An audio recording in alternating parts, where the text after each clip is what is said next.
Hello everyone, मैं अंकुर अबेले आप सभी का स्वागत करता हूं आपके अपने channel magnet brains Hindi medium पर। मैग्नेट ब्रेन्स हिंदी मीडियम एक ऐसा प्लेटफॉर्म है जो हिंदी माध्यम की कक्षा 7वीं से लेकर कक्षा 12वीं तक का संपूर्ण पाठ्यक्रम बिल्कुल निःशुल्क में उपलब्ध करा रहा है। मतलब यह कि आपको यहाँ पर किसी प्रकार का कोई पेमेंट नहीं करना है, कोई सब्सक्रिप्शन परचेज नहीं करना है। सभी वीडियोज मिलते हैं आपको बिल्कुल निःशुल्क, वो भी क्वालिटी कंटेंट और बेस्ट फैकल्टीज के साथ। तो बात करते हैं कि इस वीडियो में हम क्या पढ़ने वाले। इस वीडियो में हम बात करेंगे 3 आयाम के बारे में। ये टॉपिक है कक्षा 10वीं के राजनीतिक विज्ञान के अंतर्गत जो चैप्टर नंबर 3 हम पढ़ रहे हैं, लोकतंत्र और विविधता, उसका एक टॉपिक है 3 आयाम। अब ये 3 आयाम का संबंध आप कैसे निकालेंगे, तो इसको हम देख लें कि हमारा ये कनेक्शन जो है वो इन 2 टॉपिकों के साथ है। हमने सामाजिक विभाजन में राजनीति की बात करी थी कि जब सामाजिक विभाजन में राजनीति आएगी तो देश टूटने का खतरा होता है। फिर जब परिणामों का दायरा हमने पढ़ा था तो हमने ये भी देखा था कि हर एक प्रकार के सामाजिक विभाजन से विखंडन नहीं होता, देश टूटने का खतरा नहीं होता। कई बार ये चीजें भले के लिए भी बात करती हैं। अब इसी के अंतर्गत हम बात करने वाले हैं 3 आयाम में। तो ये सामाजिक विभाजन या सामाजिक विभाजन में जो राजनीति है उसी के अंतर्गत बात आने वाली है कि 3 आयाम है। अब 3 आयाम क्या है? तो सामाजिक विभाजनों की राजनीति का परिणाम 3 चीजों पर निर्भर करता है। मतलब 3 आयाम का मतलब क्या होगा कि आपको 3 अलग अलग प्रकार की बातें जाननी पड़ेंगी, उन पर ही निर्भर करता है सामाजिक विभाजन की राजनीति का परिणाम, है ना, कि उसका रिजल्ट क्या होने वाला है, वो सब किस पर निर्भर करेगा? इन 3 आयाम पर। तो पहली चीज क्या है? लोगों में अपनी पहचान के प्रति आग्रह की भावना, है ना। जैसे आप चाहते हैं कि आपकी भी पहचान बने, मैं चाहता हूं मेरी पहचान बने, सबको ही पहचान के लिए जाता है। तो लोगों में अपनी पहचान के लिए क्या है? आग्रह की भावना। हमारी आपकी एक कॉमन पहचान भी है कि हम सब भारतीय हैं। कुछ लोग की, कुछ यूपी वाले, कुछ बिहार वाले, कुछ एमपी वाले, कुछ राजस्थान वाले, ये उनकी क्षेत्रीय पहचान है।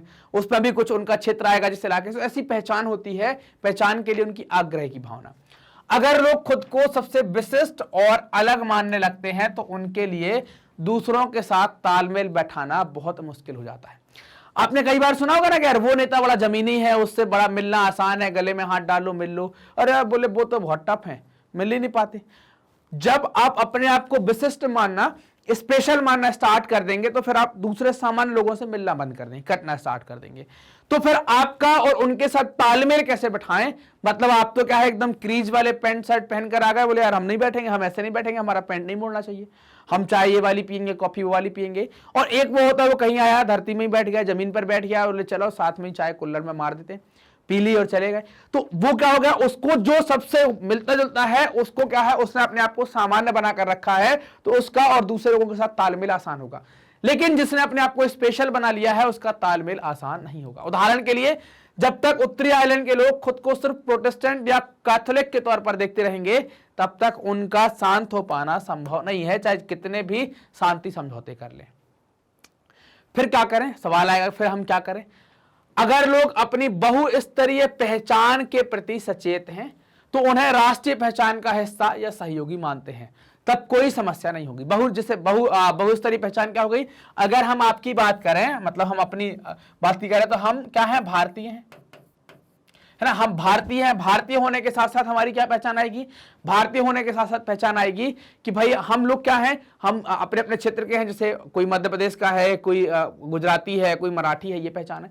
तो बहुस्तरीय एक से ज्यादा पहचानें रखेंगे तो इससे क्या है, आप राष्ट्रीय पहचान को महत्व देंगे, राष्ट्रीय पहचान का हिस्सा या सहयोगी मानेंगे, तब कोई समस्या नहीं होगी। जैसे बेल्जियम में हमने देखा, बेल्जियम वालों ने कैसे किया, और बेल्जियम के अधिकतर लोग खुद को बेल्जियाई मानते थे, तो कोई दिक्कत यहां पर नहीं आई।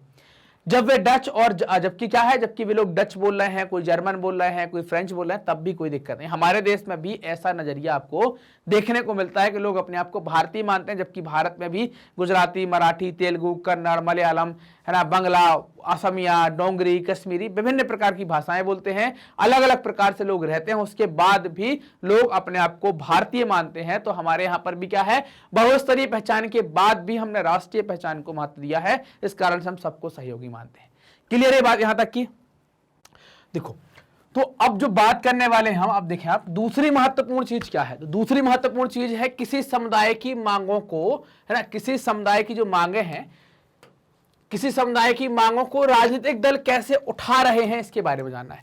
पहली महत्वपूर्ण चीज क्या थी, तो हमने देखा कि लोग अपनी पहचान के लिए पहचान के प्रति आग्रह की भावना रखते हैं, तो ये पहली पहचान थी। अब दूसरी पहचान पर आए हैं, तो वो क्या है, दूसरी महत्वपूर्ण चीज है ना, दूसरी महत्वपूर्ण चीज क्या है, समुदाय की मांग को राजनीतिक लोग या राजनीतिक दल कैसे उठाते हैं। संविधान के दायरे में आने वाले और दूसरे समुदाय को नुकसान ना पहुंचाने वाली मांगों को मान लेना आसान होता है। मान लीजिए कि मैंने ऐसी कोई मांग मानी है जिससे आपको कोई नुकसान नहीं है ना, जिससे आपको कोई नुकसान नहीं है, तो फिर क्या हो गया कि उसको मान लेने में कोई दिक्कत नहीं है। मान लीजिए कि हम अपने मैनेजमेंट को मान लें कि राजनीतिक दल है और मैंने कहा कि मैं सुबह 6 बजे शूट करके चले जाऊंगा, तो उससे आपको कोई तकलीफ नहीं है, क्योंकि वीडियो जो है वो आपको आपकी टाइमिंग पर आ रहा है। लेकिन मुझे कभी लाइव लेना था और मैंने बोला कि मैं लाइव तो लूंगा रात को 2 बजे, 2 के अलावा नहीं ले सकता हूं। ये मांग ऐसी है कि इससे आपको भी तकलीफ होगी, मुझे तो ठीक है कि 2 बजे नींद खुल जा रही है, और जो साथ में लोग लगे होंगे उनको भी तकलीफ होगी। तो क्या ये मांग जायज है? नहीं है, क्योंकि इससे आप कई सारे लोगों को परेशानी पैदा कर रहे हैं। आप सिर्फ अब आपके लिए कि बोले हमें 2 बजे तक नींद नहीं आती इसलिए हम 2 बजे शूट करेंगे। तो आपकी ऐसी मांग जो किसी का नुकसान ना करे, किसी को नुकसान ना पहुंचाए, उसको मान लेना आसान है। आप 6 बजे शूट कर दो, शूट आप कभी भी कर दो, 6 बजे कर दो, दिन में 2 बजे कर दो, शाम को कर दो। लेकिन आप बोले नहीं सर हम 12 से शाम को रात को 5 बजे शूट करेंगे, इससे क्या होगा, इससे फिर जो और लोग हैं उनको परेशानी होगी। हो सकता है कि अगर वो लाइव सेशन है तो आपको भी जगना पड़े, अगर वो इंपॉर्टेंट सेशन होगा तो आपको भी जगना पड़े, आपकी भी डेली रूटीन चेंज हो, परेशानी होगी, थोड़ी होगी। लेकिन ऐसे ही कोई बड़े स्तर पर कोई बड़ी मांग मान दी गई कि बोले अब आज से स्कूल परमानेंट रात को 11 बजे से लेकर सुबह के 5 बजे तक लगेंगे सबके, फिर परेशानी होगी कि नहीं, पूरा घर परेशान। तो इस प्रकार की मांग है। ये तो मैंने एक जनरल बात करी है, लेकिन अगर ये जातिगत तरीके से आप बात करते हैं, किसी एक जाति ने, किसी एक धर्म ने एक मांग मानी है, एक मांग की डिमांड करी है और उससे कोई दूसरे वर्ग के लोगों को नुकसान होता है, ऐसी मांग को मानना आसान नहीं है। कैसी मांग आसानी से मानी जा सकती है? जिसको मनवाने में या जिसको मानने से किसी दूसरों का नुकसान ना हो। श्रीलंका में आप देखें, श्रीलंका केवल सिंहलियों के लिए की मांग तमिल समुदाय की पहचान और हितों के खिलाफ थी। श्रीलंका में एक मांग चली थी कि श्रीलंका केवल सिंहलियों का देश, तो इससे क्या है कि जो वहां पर तमिल रह रहे हैं उनकी पहचान और उनके हित को नुकसान पहुंचेगा, उनके खिलाफ थी। युगोस्लाविया में विभिन्न समुदाय के नेताओं ने अपने जातीय समूहों की तरफ से ऐसी मांगे रख दी जिन्हें एक देश के सीमा के भीतर पूरा कर पाना संभव नहीं है, इसलिए आपने देखा युगोस्लाविया टूट जाता है, अलग अलग हिस्सों में बंट जाता है। तीसरी चीज क्या है? सरकार का रुख। अब आपको 3 चीजें मिल गई, कौन कौन सी मिल गई? पहली चीज मिल गई लोगों में अपनी पहचान के लिए आग्रह या पहचान के प्रति आग्रह, दूसरी मिल गई समुदाय की मांग को सरकार कैसे उठाती है, तीसरी मिल गई सरकार का रुख कैसा है, सरकार करना कैसे। राजनीतिक दल ने मांग तो उठा दी, लेकिन सरकार उसको करना कैसे चाहती है, सरकार इन मांगों पर क्या प्रतिक्रिया व्यक्त करती है, यह भी महत्वपूर्ण है ना। उसके द्वारा क्या प्रतिक्रिया दी जा रही है, क्या प्रतिक्रिया व्यक्त की जा रही है, यह भी महत्वपूर्ण है। जैसा कि हमने बेल्जियम और श्रीलंका के उदाहरणों में देखा, अगर शासन सत्ता में साझेदारी करने को तैयार हो और अल्पसंख्यक समुदाय की उचित मांगों को पूरा करने का प्रयास ईमानदारी से किया जाए, तो सामाजिक विभाजन मुल्क के लिए खतरा नहीं बन सकता। अगर आप क्या करते हैं, शासन सत्ता में साझेदारी करने को तैयार हो कि भाई जो है शासन सत्ता में साझेदारी की जाए, साथ ही साथ अल्पसंख्यक वर्ग की जो मांगे हैं उनको उचित मांगों को पूरा करने का ईमानदार प्रयास किया जाए, तो ऐसा प्रयास या ऐसा सामाजिक विभाजन मुल्क के लिए खतरा नहीं होगा। 2 फुटबॉल आप देख सकते हैं, जोशीली फुटबॉल और नस्लवादी फुटबॉल।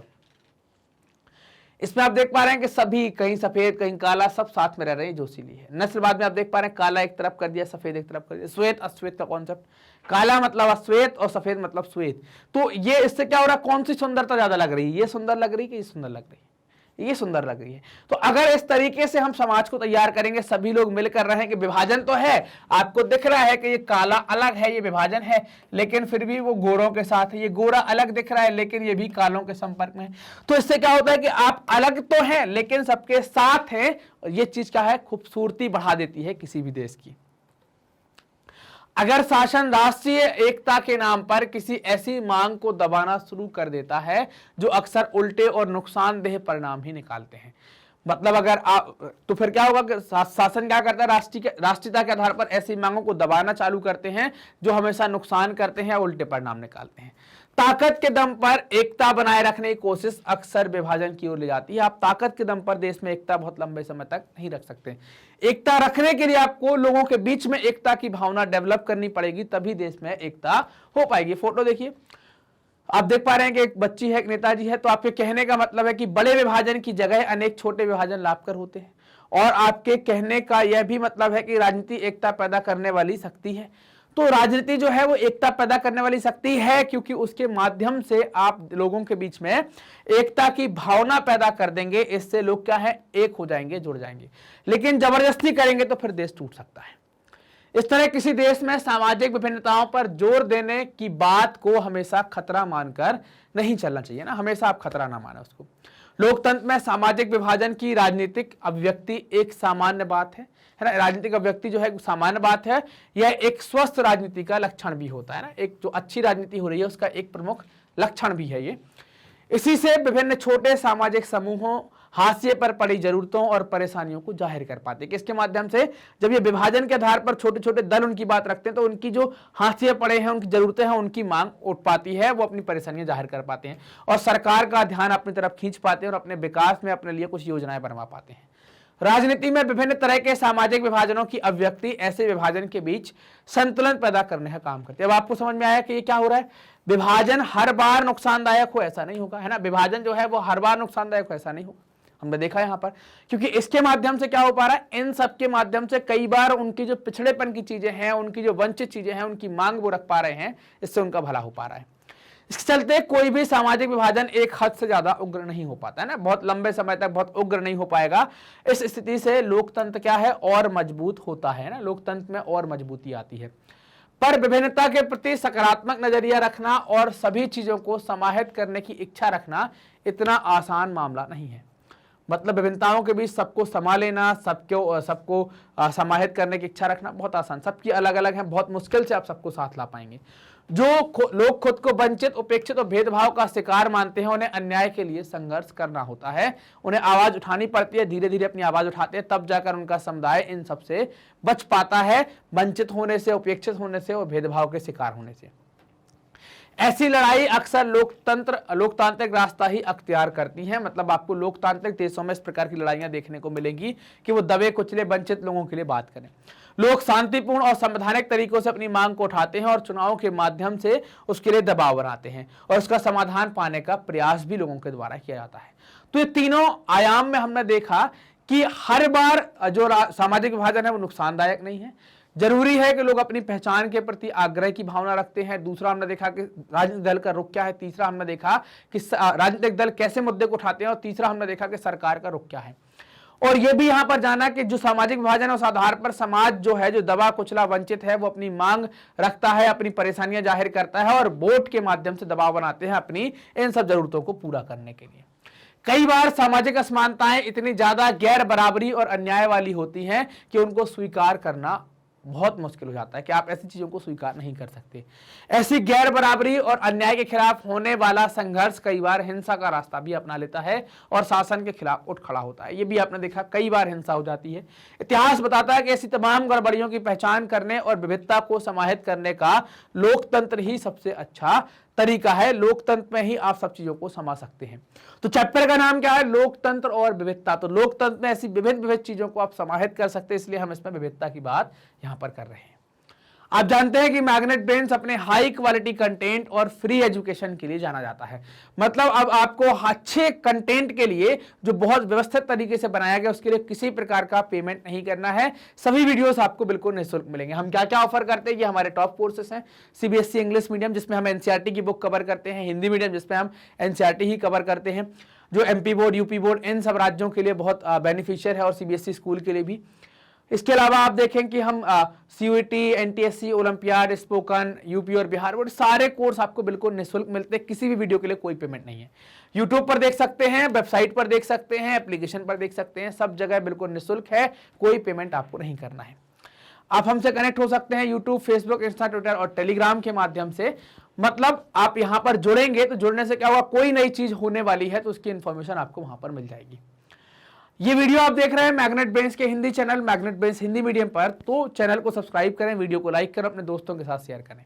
कमेंट सेक्शन में कमेंट करके बताएं कि आपको वीडियोस कैसे लग रहे हैं। कोई डाउट है तो उनको भी आप पूछ सकते हैं।